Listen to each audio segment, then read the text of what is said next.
O que é um sistema estável em overclock? Eu respondo essa pergunta já lhe fazendo outra pergunta. Qual a estabilidade você quer encontrar? Uso diário? Uso diário com o CPU sob estresse, por exemplo, usando softwares de renderização? Benchmarks esporádicos ou jogos com CPU e GPU ambos sob estresse? Enfim, nesse vídeo eu vou falar um pouco mais sobre como testar a estabilidade, que é um processo bem trabalhoso e demorado. Em primeiro lugar, responda a si mesmo essas 5 perguntas. 1. Seu Windows vive apresentando tela azul com overclock? 2. Seus jogos vivem dando crash ou fechando do nada? 3. As abas do seu navegador fecham ou travam sozinhas, incluindo os plugins? 4. O Windows Explorer trava, reinicia ou alguns softwares param inesperadamente de funcionar, ficam com o status não respondendo? 5. Você nota perda de performance em benchmarks ou em jogos? Bom, se você notou um ou mais destes sintomas e a sua máquina está overclockada, é provável que o overclock não esteja 100% estável. O grande problema de encontrar estabilidade é que muitas vezes ela não surge imediatamente após o overclock.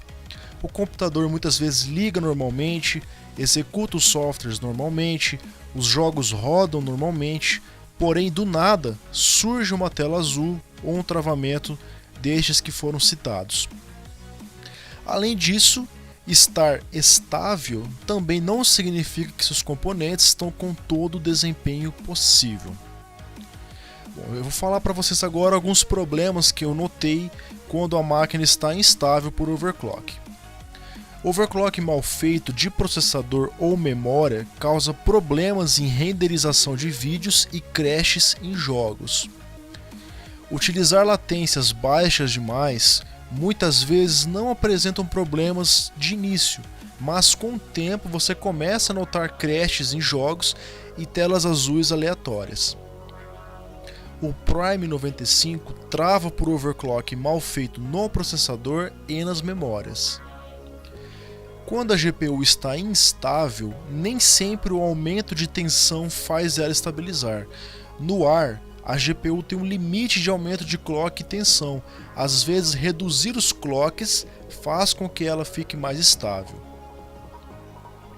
Placa de vídeo quente, especialmente os VRMs dela, estão diretamente relacionados com a instabilidade. Bom, alguns relatos na internet sugerem também um outro tipo de teste, além dos testes comuns como Prime 95, FurMark, etc. Ele sugere o stress total do GPU e CPU combinados. Eu vou explicar. Se o seu objetivo são os games ou os benchmarks, então não basta testar só o CPU e só a GPU individualmente, mas sim os dois em carga total ou quase total. Isso porque, durante um jogo, a GPU é estressada ao máximo e, em muitos casos, o CPU também é estressado ao máximo ou fica pelo menos ali em 80% de uso. Então, estes relatos sugerem que seja feito um teste no Prime 95 e simultaneamente no FurMark, estressando assim a CPU e o GPU. O relato continua dizendo que ao testar individualmente cada um por horas, nenhum problema foi observado. Porém, ao testar o CPU e a GPU simultaneamente, inacreditavelmente o FurMark fechou quase que instantaneamente. E não foi por falta de potência na fonte. Na verdade, a tensão usada no processador de alguma forma foi pouca para o estresse combinado do CPU e GPU. Já no teste de estresse apenas do CPU, o VerCore utilizado foi suficiente. Enfim, eu não cheguei a fazer esse teste combinado, o Prime 95 e o FurMark, mas para quem está com problemas em jogos, está overclockando o CPU e GPU, não custa fazer um pequeno acréscimo de tensão no CPU para verificar se o problema para. Eu já lhe aviso, não faça esse teste se você não tiver uma fonte suficientemente poderosa, porque ele vai estressar tanto o processador quanto a placa de vídeo. Um termo muito comum em fóruns gringos é o Rock Solid, que significa um componente 100% estável e com sua máxima performance. Isso porque, como já falei, estar estável não significa necessariamente que o componente está com todo o desempenho possível.